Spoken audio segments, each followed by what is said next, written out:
Welcome back, everybody. Today I'm going to teach you how to manage network and disk space in Mozilla Thunderbird. This is essential for optimizing your email client's performance, controlling bandwidth usage, and ensuring you're not wasting precious storage on your device.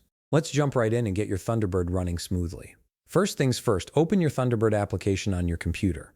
Once it launches, direct your attention to the top right corner of the window where you'll find the menu icon, typically represented by 3 horizontal lines. Click on that menu icon, and from the drop-down that appears, select Settings. This will take you into the main configuration area where you can customize various aspects of your email experience. Now you'll need to scroll down through the Settings menu until you locate the section labeled Network and Disk Space.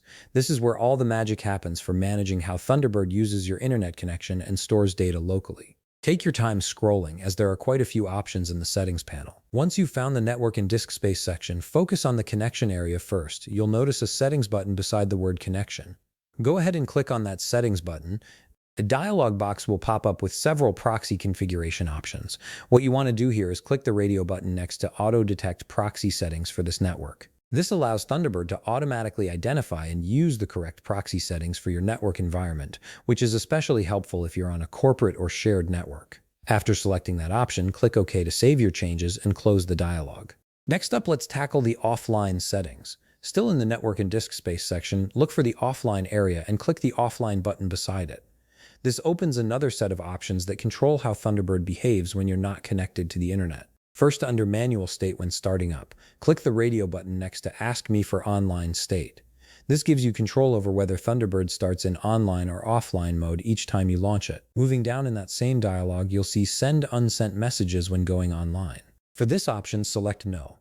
This prevents Thunderbird from automatically sending any drafts or unsent emails the moment you connect to the internet, giving you more control over when messages are sent. Then, for the option Download Messages for offline use when going offline, click Yes. This ensures that your recent emails are downloaded and available even when you don't have an internet connection.